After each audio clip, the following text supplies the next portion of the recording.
good one brewing in me. I'm really glad I put this one together, right? I think you guys are gonna appreciate this one too, because we get deep into talking about like some real freaking lore. This is the modern mythology side of what I do here, right? Like that's one of the things. Mythology to me is important. Storytelling is very important to me, and the analysis of storytelling is kind of where I really exist. Like I talk about mythology a lot because I like mythology, but it's more for me like like a look at what we put out culturally, right? So it becomes a very important, like a different kind of conversation when you're like, yeah, I'm not just talking about mythology for the sake. I'm trying to understand like what it means when people say certain things, what it means when cultures produce the same type of stories, or what you produce a story over here and someone else is having the same type of expression in a place, and you're separated by time, centuries, sometimes thousands of years, geography, completely different areas, different environment,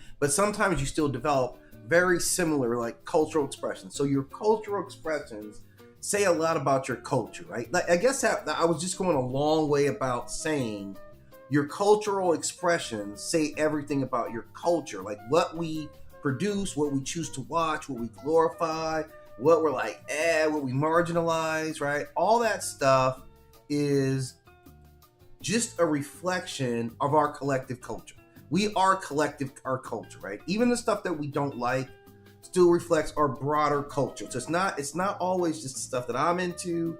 It's what is the dominant culture around me. Like what is our big most, like it's important for this channel that, for watching this channel, you understand that one of my key phrases, one of my key barometers in life is mostly, right? Newt said some very profound shit, right? Like Newt was giving us the business when she said that, right? She was like, they mostly come at night. Mostly, okay? They mostly come at night. And the reason mostly is important because I need to know what they mostly do. I don't care, okay, they sometimes come at night. If they mostly come at night, this is actionable knowledge, right? At this point, right? So everybody doesn't believe in some, but we mostly have a culture that puts out these types of stories. Mostly these guys happen to rise to the top of storytelling repeatedly. So it doesn't say anything about all of us as individuals, but it definitely says something about us as a culture, like what we reward, what we provide avenues or pathways or venues for, what we tolerate in marketing and product, like what we turn the TV on to matters. That's our cultural expression as consumers. So cultural expression works on both sides. It works on the guys writing it and the people who are also consuming it, the culture that's consuming. It's like a symbiotic relationship, except nobody turns into a suit with powers or anything like that, right? So it's a symbiotic relationship that we have. Okay. So with having said all that, it's important at times that we examine who we're watching and why. And if we should be watching this stuff at all. And these are the merchants right here, man. These are the real guys right here that I'm telling you are on a whole different level of psychology when they're writing stories. And we need to pay attention to each one of these gentlemen, right? And monitor who's reading this, because I'm telling you guys, sometimes it's sheer brilliance, sometimes there's something else going on there. And I'm just telling you, like, look, we watch so much Stephen King. Like I'm telling you, I think yesterday I talked about two other movies, and I'm like, damn, those are both Stephen King movies. Like Stephen King is everywhere, and the other one who also there is freaking Lovecraft. Like Lovecraft is quietly embedded into all types of stories that you're hearing right now. Like the Lovecraft stuff goes into the Alien series, like being really real, like for real. Why, like. Okay, that's Geiger. Okay. I'm mix matching Geiger with some Lovecraft stuff. So that's Geiger's over there with the Alien series. But all the Cthulhu stuff, like the Lovecraftian magic, like it's deep. Like it really is like way out there, like deep. Where all the stuff that's drawn on him. And and I'm gonna suggest some books. Like I'll point to some movies and some books and some media where you guys consume. Like I'm gonna tell you about these guys, right? And the other one here is Clive Barker, right? And Clive Barker is also somebody, man. We gotta start watching. Like, are y'all paying attention? You guys paying attention to what these guys are slinging us out there? And they're been like, it's not just like the nature of what they're talking about, right? It's not just that. is how damn good they are at doing this that we need to be paying attention to, because they're slipping stuff into us constantly. They're constantly they're constantly setting up a version of reality that, like, it's speaking to your subconscious, right? And I'm just telling you guys may not believe in manifestations and stuff like that, but if you do, or if you pretend to do, if you pretend to believe that you manifest from your noodle, right?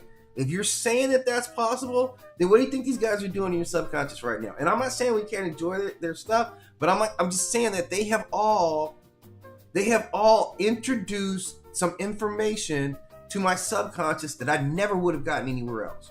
Literally, think about the stories that you get from these guys, and how much of the stuff that they wrote down or performed on the screen that you never would have thought of in your entire life. And now, because of them, not only have I seen it, I can also visualize it, right? I couldn't visualize Cthulhu before this dude. And if not for this dude, I never would have manifested Cthulhu inside of my brain. And the scary part of that is, the next part of manifesting in my brain is that I manifest him in reality, right? If we say that we believe those type of things.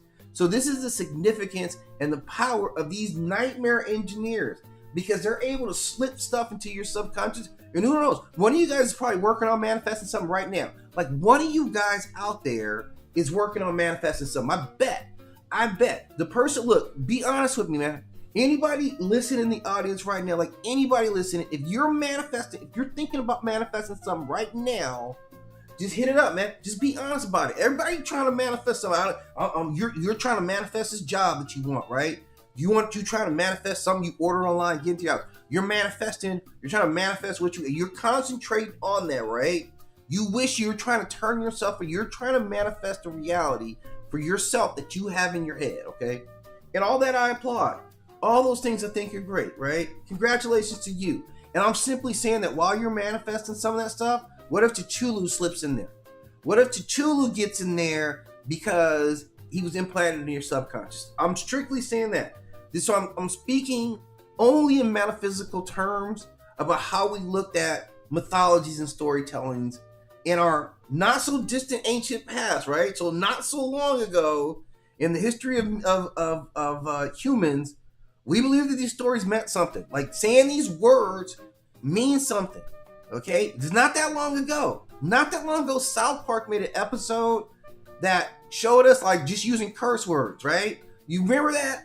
I know if you're in this audience, you probably saw that episode of South Park where just saying the curse words triggered all this bad stuff, right? And so we totally get that.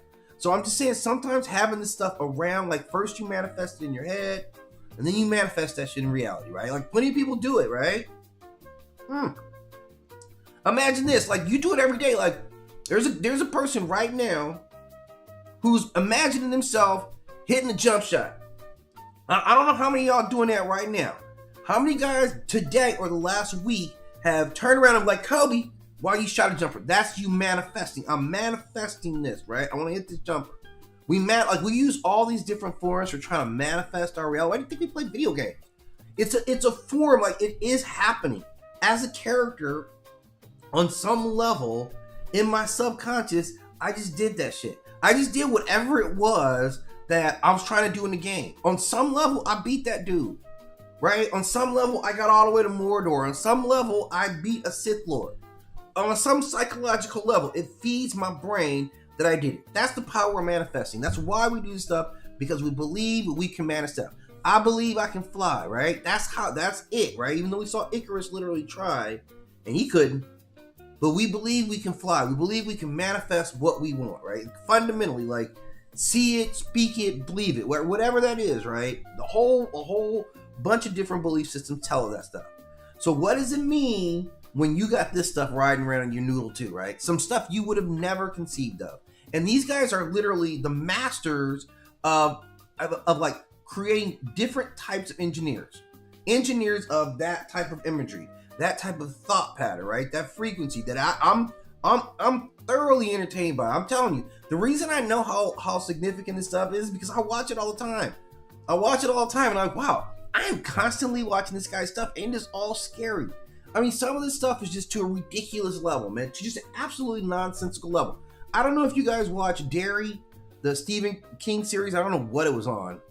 Dairy on. I think it was like Netflix or Hulu. I don't know what it was on. I'll find it out for you guys. Like, absolutely terrifying. I've spent my entire life from childhood, literally. Like, I'm Gen X, man. Like, we the first one. Like, we the first, like, we got VCRs and stuff at the crib, right? Like, literally, like, our parents got them. They're part of that. But we were the first kids. We're like, yeah, you know, we watching whatever, man. I'm telling you, like, and back in the day, like, they've developed mechanisms to keep kids from watching stuff now.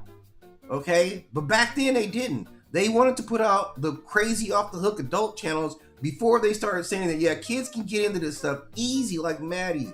So we saw a lot of stuff, man. I'm telling you, man, like back in the day, it wasn't on dark web. So you know where the dark web was? It was regular life. Like, regular life was the dark web back in the 80s. All the stuff that you wanted to do, that you would do on the dark web right now, they used to just do it in real life, right? We didn't have on dark web. We're like, okay, don't go over there. Right, we didn't have that, right? So this is kind of where we operate. So I've seen a lot of crazy stuff in media, right? Like, I'm telling you, man, I'm not gonna lie to you guys. Like, oh man, this is a weird one, right? This is totally getting me off the subject, okay? But I gotta tell you guys stuff to explain where I'm coming from. Like, I went to film school, like, literally. So I took a lot of, like, film appreciation classes, and we had to watch like independent films, and I was just kind of I was in that social structure, like film students, like literally, like, we are graduating with degrees in film, like, so we're all super into this. So we have this culture, you know, we all think we're, you know, analytical and stuff like that, and we watched this film, right? And I'm telling you, I feel like this was a snuff film. Like, I think I've seen a snuff film. I'm not joking, and I'm only trying to put into perspective, like, how far I am out before I see something. I'm like, man, that's really off the hook. That's how far I am. Where I kind of actually think, me and my buddy looked at it, and we were like looking at, like, the continuity of the shots. Like, we're like, wait a minute, there's no cuts in this. Like, this is the first thing. This guy. He works as a professional. He still does camera and editing stuff right now, like, in the porn industry. But it's still professional, right? And at the time, and like, we're adults, like, we're like, I don't know if we're second year, like something like that, whatever, right? We're like pretty savvy on like trying to figure out all the techniques, right? And I'm telling you, so this is psychologically who I've been. I've seen a lot of crazy stuff through media, right? Like, I've seen, like, man, I'm telling you, even YouTube, man, I'm telling you, we saw a murder on YouTube. Like, I mean, before there's a raw version of the world, man, that before a lot of this filter stuff got in, we saw a lot more stuff. Okay, so then fast forward to me watching Stephen King, and I'm still shocked. Throughout all that, I'm still shocked. I'm 100% shocked psychologically by what he did. Like, and this is what got scary. You know, when I judge writers specifically, when I'm talking about how good a writer is, like, are you achieving the effect? Like, are you provocative, right? Are you, like, do you get some emotion, right? Like, I didn't like the movie Rudy, but I understood, like, it was there to get you emotional, and yeah, right? I got it with Rocky, right? It was terrible writing, I feel like, but it did a great job of conveying its emotional goal.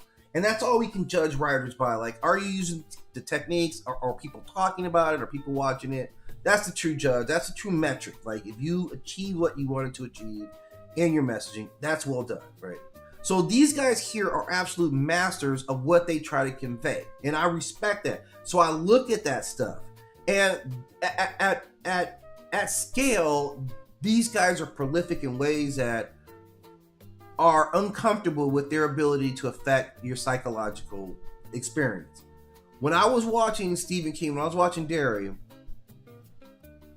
I felt like there was one day I watched something that was completely not horror, completely out of the genre, and I felt so relaxed watching it that I noticed a difference. And then I was like, oh, yeah, I gotta chill. I gotta chill on watching that stuff. Because I'm watching it, like, intently. I'm watching it for purposes of analysis, right? And from that standpoint, it's extremely compelling storytelling, man. It's absolutely rich with, like, stories and arcs and symbolism and meaning and all this shit. Or, like, everything that you want out of a storyteller, right? Everything. It's thought-provoking.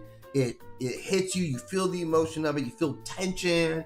You feel sometimes relief. Most of the time, not relief though.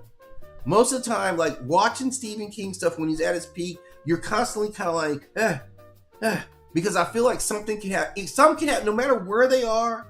There's no safe spaces. There's no safe spaces. So anything is possible at any time. And as an audience, it's psychologically difficult to adjust to that. It keeps you in a hyper kind of vigilant stance, right? And that I felt it manifesting physically in me. So that's when I'm like, wow, that's really good storytelling. It's like you hear a song, it's the same thing with the song. When someone sings a song and it hits you emotionally, right? And you feel that, you feel it, that's when it's achieved something as like a songwriter, as a singer, as a whatever it is, a composer. When you elicit, if that was your goal. If it wasn't your goal, then then you stumble into it, that's just something else. But if your goal was to elicit this and it works, then that's craftsmanship at the highest level. So I think this is what we're seeing on display with these particular authors here. So let's start with like the bad boy on the block, man. Like let's really start with it. And that, of course, to me, that's Stephen King, man, who could potentially be the most dangerous person that's ever existed in anything. He could potentially be the most dangerous human of all, man. Like I'm telling you, because like if he's pure of heart, then it's not an issue, right? But if he's not, he easily could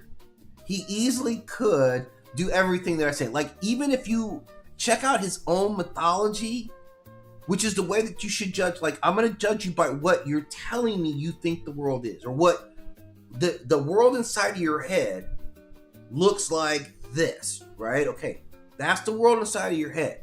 And I'm just asking all you guys, all you lovely people, like, what does the world inside of your head look like, right? Like, if you're designing the world, because we're all the same like that, like, your creative expression is usually reflective of your, like, ideology of the world, like, especially when you world build, which is what he does, right? He's a world builder. You have to look at him like that. You got to look at his total body of works. He didn't package it up like Star Wars or Lord of the Rings. He didn't package it up like that.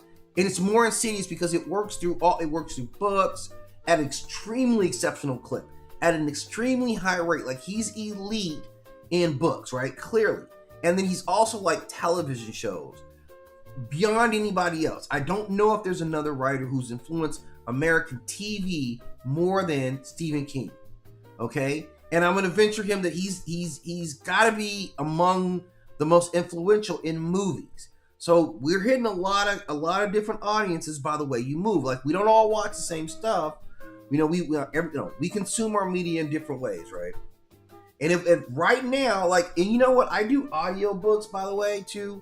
And I'm sure he's like dominant audiobooks. I've never done any Stephen King audiobooks myself, but like I'm sure. So just think about that. If you needed a distribution system for your message, what could you envision one that's better than his? Like what media outlet is he missing that would give him total dominance, right? Like, okay, I'm sure someone's writing newspaper articles about him. I'm sure people have talked about his stories in magazines. I'm sure social media sites have talked about him. Like I don't know if he's on the gram himself, right? I don't know if he's putting if Pennywise has a Instagram account or OnlyFans. But I'm just saying, from Stephen King, if you wanted to say I have the maximum distribution for my product, I am selling on every single level, what is he missing, right? I'm sure there's some comic book that I don't know about that's based off of a Stephen King idea. I'm positive there has to be, right? There has to be a comic book, right?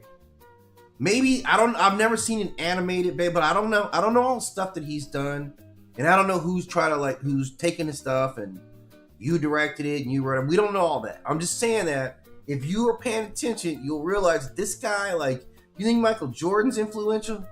You think MJ is influential? This guy's in your nightmares. He's in your subconscious in ways that ain't none of us paying attention to except for me, man. So I'm the guardian of your noodle right now. And I'm saying if he's a good heart, then we have no problems and we can just enjoy a master excel at his craft. But if he's anything like what he's writing in these books, we in trouble. And it's already too late. It's already like whatever he's plotting. He's been doing it for a long time. He's probably ready to go. But I'm assuming that he's not. I'm assuming that he's not. And I'm watching his stuff. Like I'm a big consumer of Stephen King's actual work. I didn't realize that. And like I said, because you be watching stuff and you didn't know who wrote that stuff because he's so prolific. Like when are you writing all this stuff? Like when at this level, right? Like honestly, that doesn't sound like something like otherworldly, but I'm gonna let that go. We're just gonna talk about what we do know about this very talented writer is what I'll call it, right? Very talented writer or the architect of Human Nightmare. One of the two. It's a toss-up right now. He's either one of the greatest American writers or he is the architect of Human Nightmare. I don't know which one yet. We do know that his name is Stephen King. We do know that he was born in 1947. We do know that he's an American and his literary era has started from the 1970s to right now, right? Like my entire life has been under Stephen King literature. Okay? There has not been a day in my life where I have not dwelled within the ripple of Stephen King's work in the atmosphere that I live in, right? Everything about my world was at least slightly influenced in some way by Stephen King. Somebody connected to me had seen a Stephen King movie or read a Stephen King book, right, in my life from childhood on. I'm sure one of my aunts or uncles or someone had read a Stephen King book at that time. I was born in 1972, so that's plenty of time for one of the most prolific writers to have embedded something in my ecosystem. And I'm positive that he did it because he's doing it to everybody. He's got every single one of us. Like every single one of us is carrying a little seed of him inside of our noodles that we may manifest one day. And he just may be saying, I don't know who can manifest, but whoever can manifest is going to manifest something that I wrote. Like just on a subconscious level spinning around there. And you know how hard it is to not think about something? Do you know how hard it is to not think about something? Like that's why your subconscious is the jerk that it is. Remember the scene in Ghostbusters where before, the way that the Marshmallow Man got there, they're like, okay, don't think of anything. And Ray couldn't help but think of the Marshmallow Man. He's a genius, right? He was a scientist. I don't know if he's a genius, but I think he was supposed to be a genius, right? Thank you. All of them were super smart, right? He couldn't stop his brain from manifesting something when he needed to not manifest that. Okay, with maximum effort, right? I'm seeing the danger in front of me. I gotta not manifesting. Couldn't do it because none of us can. Sometimes you just can't. You have to really be a master. So while you're dreaming of manifesting stuff, while you're trying to manifest that Range Rover Sport with the tan and light interior, okay, are you sure you got all this stuff filtered out? Are you sure? Because I don't think you do. And if you believe that you're going to manifest this way, you're going to have to take responsibility for everything that comes along with that manifestation, right? So this is what Stephen King is giving us, right? Absolutely dominant. And his primary domain is human and social horror. That matters. Social horror, right? Like us, our connective tissue. He uses all these symbolisms like small towns with dark secrets. He's big on childhood trauma. He works with addiction, obsessive components, supernatural forces that feed on human weaknesses. He is reflective of the corruption of everyday life. That's the insidiousness of Stephen King. Like places that are supposed to look safe are the worst ones to be in, man. Like all of them, man. Like I'm telling you, this town of Derry looks like a nice town. It does. Looks like I have good weather there. It's a nice, clean city, but I ain't going there, and for good reason. And because he's embedded something in that, like the storylines about that. So you see him as a lot of his work. You got abandoned hotels, like storm gutters. He's so prevalent. I'm telling you, man. I went out for a run, my wife earlier, right? So we're running, and we noticed like the drain gutters are huge, right? We're noticing that the drain gutters are absolutely huge, right? And and I thought about Pennywise instantly. I'm like, yeah, he could sure lure some people down that bad boy, right? That's what I thought instantly, right? That's actually where I came at it with. So this is where it's at, man. Like he's so deeply embedded, and I know it's not just me, and I'm actually being conscious of it. But his stories always have these very disturbing ideas that evil is not something that's distant. He brings evil like right here next to us. Like we're up close with evil. It's going to confront you. It doesn't hide from you. It isolates you. Doesn't show itself in front of everybody. Like it never does that. But it's not afraid to show itself to a singular individual because like who's going to believe it? I'm going to magically disappear before anyone else comes. There's no proof of anything. And he comes into it through like, the small Maine, this city in Maine, this town in Maine, right? Smaller town. It's usually like a school, like a highway, like he associates family homes. Everything that is grounded is engineered to lower your defenses. And that's what he does. Like, I mean, think about like Pet Cemetery, man. He really lowers your defensive with the family, right? Like, ain't nobody be killing kids in movies like he did. Nobody did that, man. When I'm sitting here watching, right, the first time I watched Pet Cemetery, and the little kid gets killed up front, I was not expecting, like, I've watched a lot of horror movies, and I'm like, wow, I don't actually remember quite seeing something like that, right? Like, bam, right off the bat. After you set this, very well structured introduction, it's a masterful control over like, pacing and contrast and shock value, like, right? It's done at a masterful level. So we got to be really honest about this guy. Like, and his stories often settle around real human weaknesses, like not fantastical stuff, but regular stuff. Alcoholism, right? Bullying. There's a lot of bullying there. Grief. He weaponizes grief, man. He takes grief and turns it upside down to use it against people in these stories. Feelings like loneliness, violence, right? Like, I mean, think about it. Like, it's racist, right? Not him. His work isn't racist, but he works in those themes where he shows this evil working in these ways, right? So he is attacking all these existing human functions, right? Like, this is the themes that he works in, and that's the thing. Like, The Shining, like, if you saw The Shining, which you have to watch The Shining, right? Like, just get up on it, man. It's a very telling work. Like, it's a very telling work. Like, Kubrick's version, it's like, brilliant direction, everything, right? So absolutely watch it, right? The hotel magnifies Jack's alcoholism. He was already alcoholic when he went in there, right? I was an alcoholic already, okay? Now I'm an uber alcoholic because I'm here. That's what it did to Jack. Like, instantly. Everything about him that was negative inside, it just amplified. He was already kind of resentful of like, I got a family, I gotta pay all the damn bills, and the kid won't shut up, and my wife is all skinny with like olive oil. He had all this stuff. And I'm trying to freaking write. And I'm trying to write, and you guys won't shut up, and you won't stop looking like olive oil. So the house, Stephen King says, we're going to dig that out of you. We're going to weaponize what's already inside of you. And so we all kind of adjust or kind of internalize like what he's saying, like what he's doing, how we all can be exposed by what's inside of us that are our worst things. Like, that's what Insidious is. He insists upon bringing that out in people across the board. I saw him do this to a little girl, man. Like, that little girl with her mom was dead. Like, he actually brought her dead mama and made her go through the process of killing her dead mama again. Like, she came out the womb. Like, that's not even in your brain. How did you know that happened? He had the actual footage. This was really good footage. Looked just like her mom. So I'm like, I don't know how you recreate that without seeing, like, and it was from her view.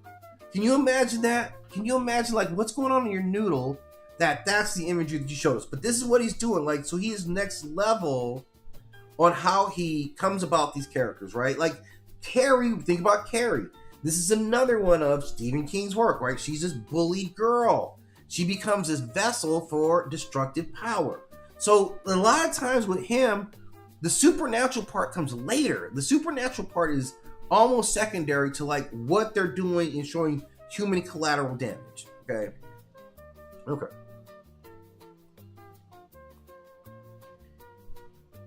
And then he frequently, like, his themes typically work on entire communities. So everybody's jacked up. Like, everybody is compromised because y'all all seen something. Like, when you be watching the movies and it seems like it's only like 2 or 4 people, like maybe it's like the pack of kids, like I don't know how many kids is there, like 5 or whatever. No, however many people know about it, it's a small number who's actively like, yeah, we saw this shit. That's what they show you. The insidious side of the story is everybody knows this. Every single person in those towns, they seen some shit. If you've been in Derry, what's the other one, man? I'm trying to think of the others. Whatever. I think it's mostly Derry for him. I feel like there's another town that he's often featured. But anyway, these mythic kind of stories, like the stories are not actually people who are isolated. That's not it. Everybody in the town seen something. Everybody had a kid kidnapped. Everybody knows somebody just disappeared, went down a train, right? Every single person in the entire culture is aware of that, and they're in denial of it.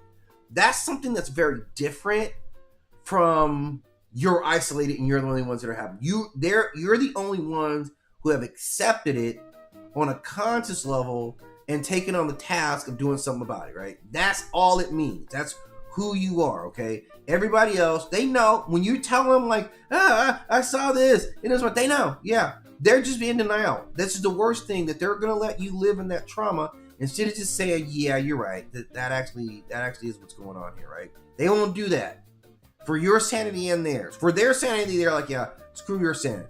So this is where he's like the king of it, right? He's the king of it. Like, think Dark Tower. Like the list of movies, like, man, Dark Tower, this whole universe, the Crimson King. He works in interdimensional forces, like Pennywise is actually an intergalactic force. Like, he's not even dimensionally from here.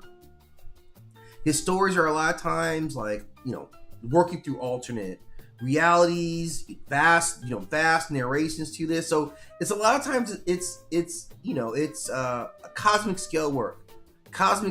He challenges like the very idea, and like, you guys know his work. He got so much stuff, but like, check out Carrie 1974, The Shining 1977, It 1986, Pet Sematary 1983, 1978 The Stance. Like, this guy's prolific. And I think the new It series actually outshines the old It series just by a long shot. At least what they did in the movies. The books may work differently, right?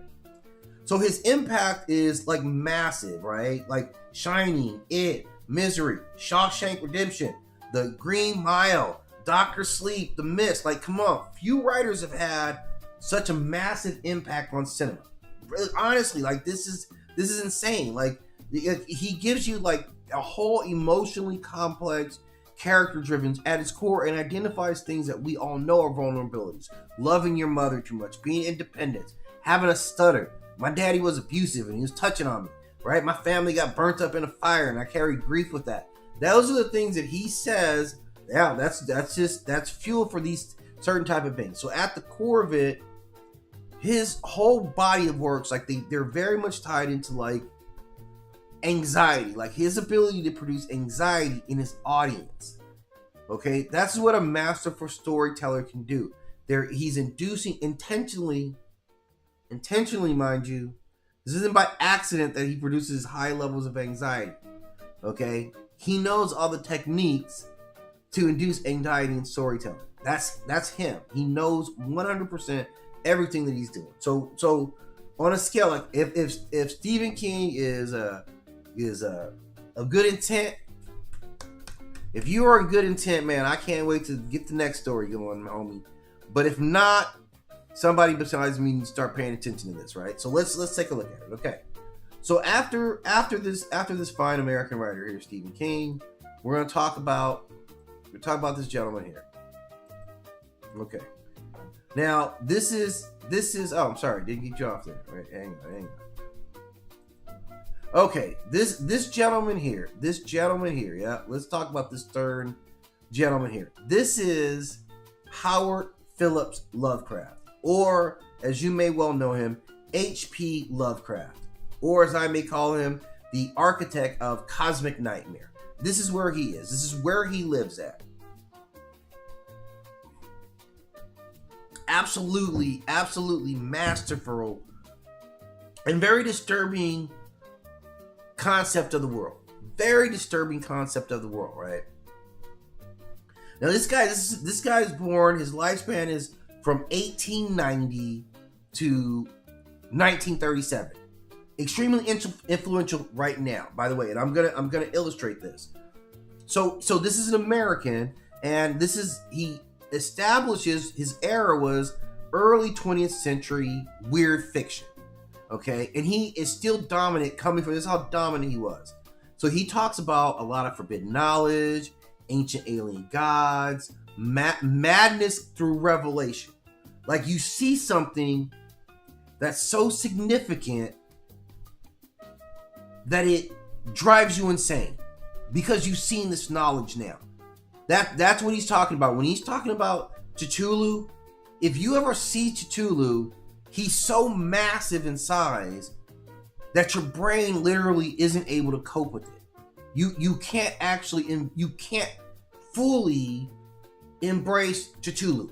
So you have to hope that your brain just shuts off and is like, okay, well, I'm too dumb to even really understand what I'm looking at. That's where I think a lot of us are going to have to retreat to.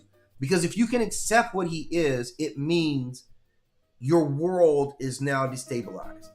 That's essentially the madness that he's talking about. It's a madness that comes because your very mind is destabilized. Your understanding of reality is now so altered that you no longer have a ground. You no longer have footing for what your world belief system is. This is what this gentleman introduced, right? This is what this gentleman worked with, right? Now he's known, and this is very popular mythology, right? He's also into this different type of mathematics, like non-Euclidean geometry. He has ancient civilizations that are far older than humanity, well established, that have had a rise and a fall, and now resurgence in some cases. He's identified with tentacle entities, crumbling seaside towns, forbidden books, and alien stars. All this coming out of one noodle, right? Let that sink in. All this stuff coming out of one brain, okay? And it's all getting absorbed through us. He radically alters horror by removing humanity from the center. This is where he destabilizes us. We 100%, despite even what others say, a lot of us say or think about, we talk about it in religions. We all kind of think we're the center of it, or at least we think we're important, right? We think we're something on some level, even related to the gods. Like the gods do, like the fact that the gods punish us or reward us means that they care on some level. We have some type of relationship. If they cared enough to be like, yeah, I'm gonna come over and release a flood if you guys don't shut up. Just that relationship is a relationship. We're within his world. We're not even that insignificant. We're far below that. We literally are inconsequential. That's actually the cleanest way that I can say it. Our fate, our entire existence is inconsequential to them. They don't care at all. I don't care. Like I know there's plenty of stuff in your life right now that you're like, I don't care. If somebody came and said something to you, and you're like, I don't even care. That's what they say about us. That's what Cthulhu says about you right now. Like if you ask him, he wouldn't even dignify looking at you, right? That's where you are versus where he is. And he's a masterful artist of doing this. He takes, organisms, it gives him this vast cosmic knowledge. This is an engine of fear. So this is about cosmic indifference. His stories often involve scholars who discover these ancient truths that are terrible things. Knowledge of itself is dangerous. It's dangerous. Knowledge unto itself. It's like it gives you access to the back end mechanisms of the universe, on their universe, right? It's like somebody gave you code, but you don't know code, right? And you just start doing stuff. That's what it is. They're giving out the code to the universe, and they don't care what you do with it, right? Like no training to it. You just now have the code to the universe. And you know, I don't know how many people you trust with that, right? Beyond, your IT, right? But they have the code to the universe, and they don't even have the manual. There's no manual that goes along with it. There's no YouTube series of videos to which to learn this stuff.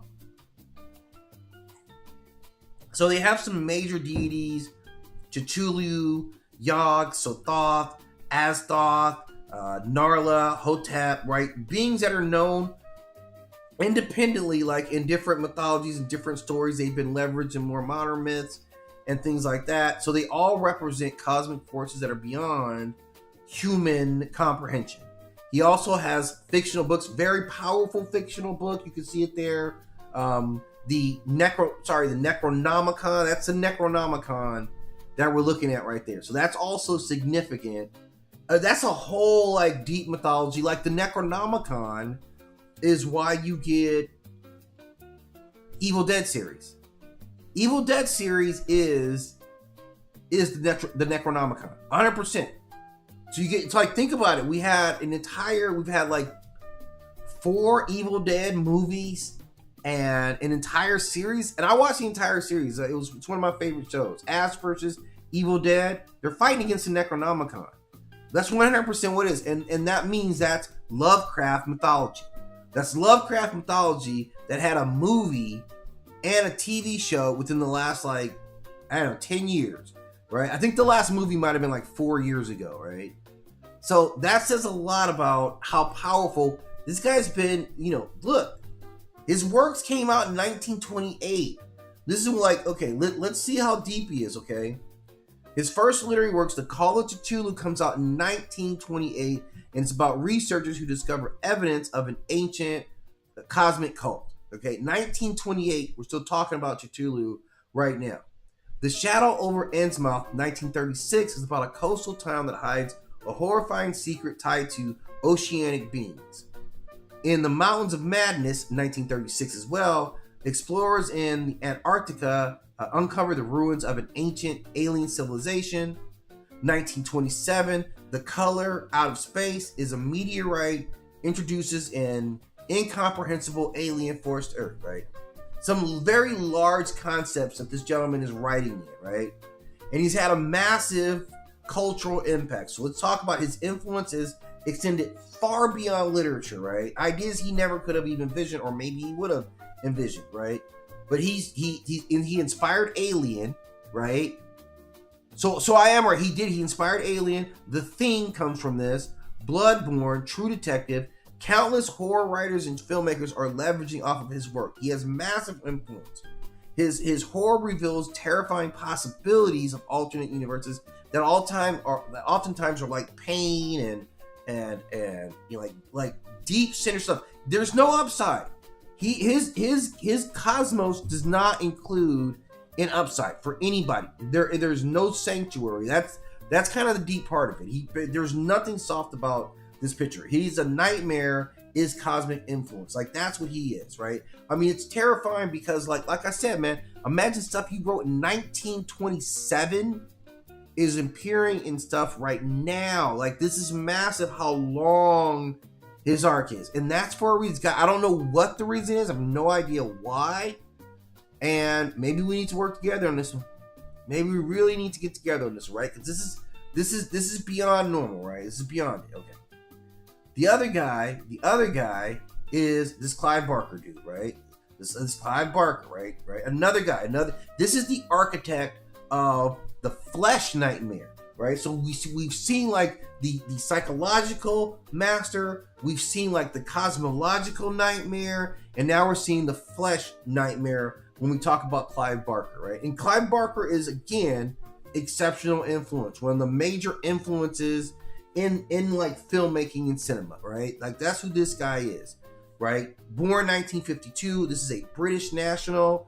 He's always worked in modern dark fantasy and body horror, right? Yeah, like, and we're gonna see why. He's all about metaphysical transformation. It, like, pain is huge, right? This is what he works in. He works in pain and pleasure being intertwined, right? Transformation of the body, forbidden dimensions, ritualistic suffering, right? This is what he's thinking about. Look at all that stuff behind him. Desire as a gateway to horror, right? Because you desire that pleasure so bad, you're going to go through this horror. Like, this is what it's all about. Take it, right? That's what there are. You don't get any enjoyment. I better not catch you enjoying anything. Don't catch you. Did I catch you? Did I just catch you frolicking? That's exactly the tone that he is. He's known for chains. He's known for very ritual specific objects. He's known for puzzle boxes, and he's known for altered flesh with pens and knives and twisties and all that stuff in it, right? This is what he's known for. This is expanded horror into ways that a lot of authors have flat out avoided. His stories explore what the idea that human beings are drawn to extreme experiences even when they lead to destruction. Like, we endure that ish all the way through it. Like, the piercings and all that stuff, like, this is some real manifest stuff.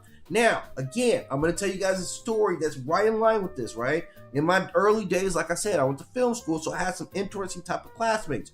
One of which was a body piercer himself. Isn't that unusual at all, right? Like, he had a shop, a lucrative place, right? He had a studio right on State Street, like, where, you know, the beach is down here. This is Santa Barbara, right? The beach is down here, like the main strip, man. Like, not in the hot where the restaurants are, but you could just walk down to his spot, man. And he did body piercing. There was a tattooer there.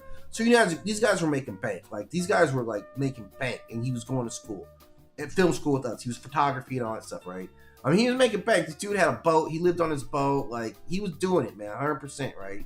And one of his film projects was like, he was going to show someone being suspended by hooks. Like, that's what he did. I feel like I helped him in some way on this project, but I never remember seeing the actual, like, because, you know, it's like, I think I saw the prep stuff. Anyway, he films this actual event, right? He does it in this, like, you know, super, like, black and white. It's, like, very artfully done. But, like, you're watching someone dig hooks into their body for suspension. That was the world that he was working in at that point. And at that time, we would take our films and we would do the festivals and, like, you know, at the museum and all that stuff, like some of the artsy stuff. And I remember being there, and his was the last film that they showed, and that shit was for a reason, because he cleared that bitch out, right? When he sat down and they started showing that, mad people were like, yeah, I'm up out, right? So you know, kind of seeing that event, kind of seeing that people do actually do this stuff, and like, I'm not condemning, because this was them saying this is freedom, right? What they described it as, like, having suspended by hooks and just being there, like, is such a euphoric feeling. And I can neither confirm nor deny, because I wasn't gonna do it. I have to believe if it's coming from your mouth. If you tell me something, man, I'm gonna believe in you, man. Okay, that's part of who I want, the relationship I want to have. If you tell me you saw a ghost, I'm gonna react until we prove it ain't a ghost there, right? Now, after we get to safety, I'm gonna start saying, okay, like, are you okay? Do you need some water, right? Like, just be honest. I don't care if you're crazy. I still love you, okay? But in the moment, if you tell me something came off the TV and we need to get up out the house, I'm gonna move in that direction with you, without any flaws at all, right? So when we see this, like, they are doing this stuff. They're telling us that it's pleasure for them. He's saying that it's pleasure for them. So I'm going to assume that they're both experts on this. So he's working within that space of extremisms that humans already exhibit. Culturally, we do this. Again, it's not all of us. It's not even most of us that do it. But there is a significant enough amount of them where we do need to say, okay, part of humanity, part of our culture does it, enjoys pain in the same way that he said we enjoy pain. Okay? That's all I'm saying. So when you see all the pens and all this stuff, and what's this guy named Pinhead? Like, yeah, actually Pinhead. When you see that, just understand that he is referencing something that's actually real in the actual culture that you live in, right? Like some of your neighbors, somebody you went to school with, right? Somebody maybe even you're friends with. Like, yeah, they're into that, right? And that's neither here nor there. That's not a judgment. I'm simply reflecting that his mythological work suits actual reality, right? He's not telling us something that we don't believe is the truth. We believe what he's saying is 100% the truth, right? Or at least a version of someone's truth. So this is the desire that, like, he gets characters whose characters often get caught up in, like, seeking these forbidden experiences, like, you know, all kinds of, like, you want all these pleasures, and this is what it is. And this always opens the door. Like, this curiosity opens the door to horrific worlds. Why it's never a good world, I don't know. I don't think that a good world actually exists in his zone. He's never shown it. I don't know why. If we can have a bunch of dimensions, why are all of them bad?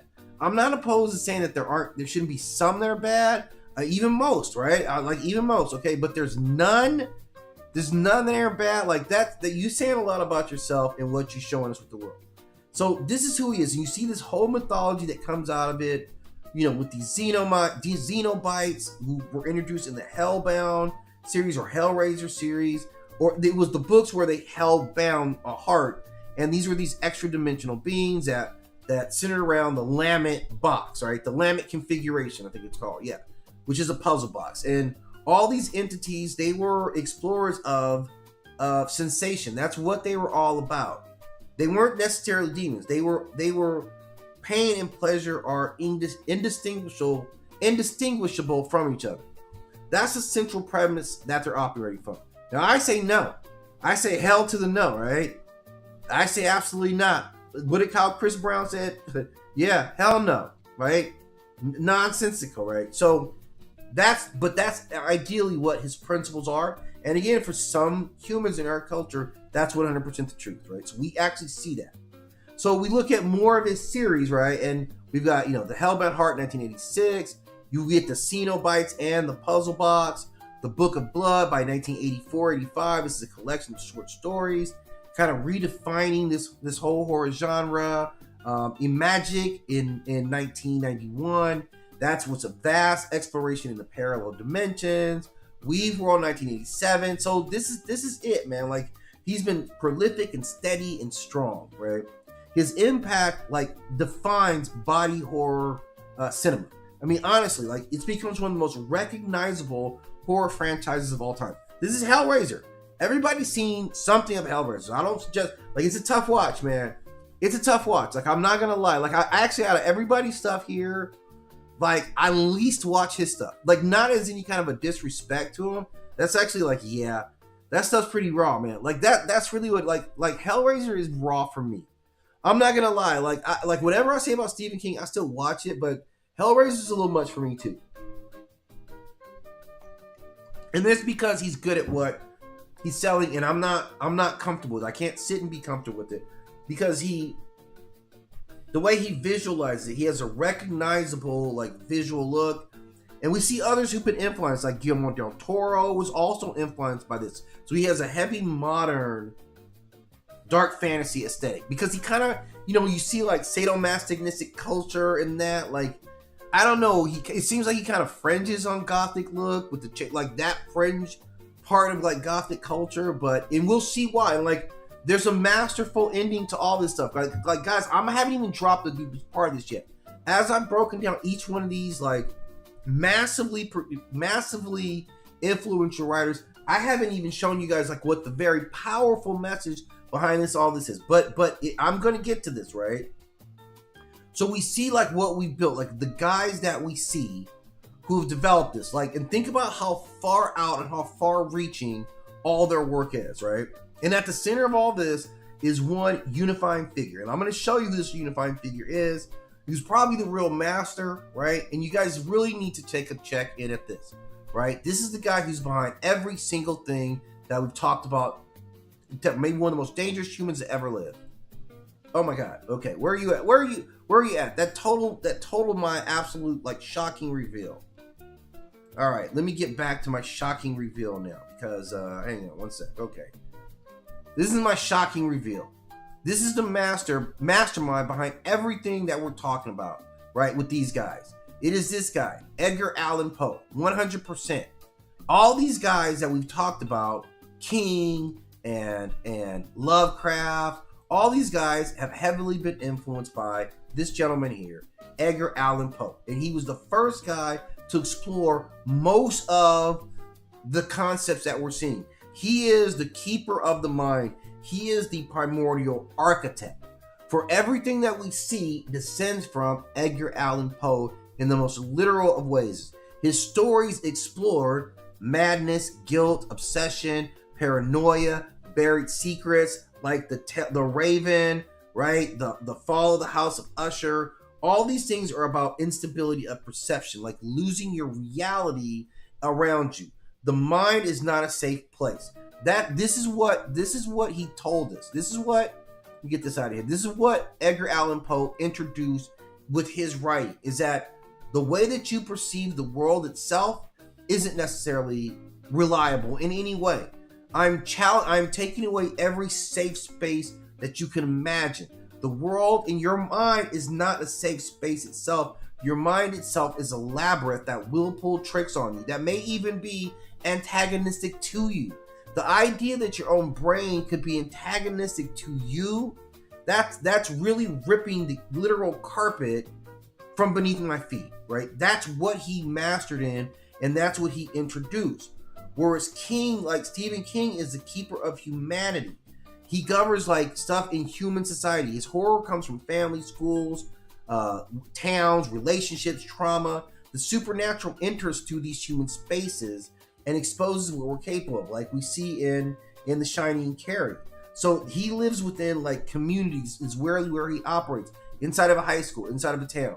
Lovecraft is keeper of the cosmos. He applies Poe's mentality to the outer universe, right? So his horror suggests that the universe itself may be ancient, much indifferent to us, and inhabited by a far superior alien intelligence, which we see in Cthulhu, which we see in Yog-Sothoth. These are literally realizing that we are cosmically irrelevant, which is one of the greatest fears we have psychologically.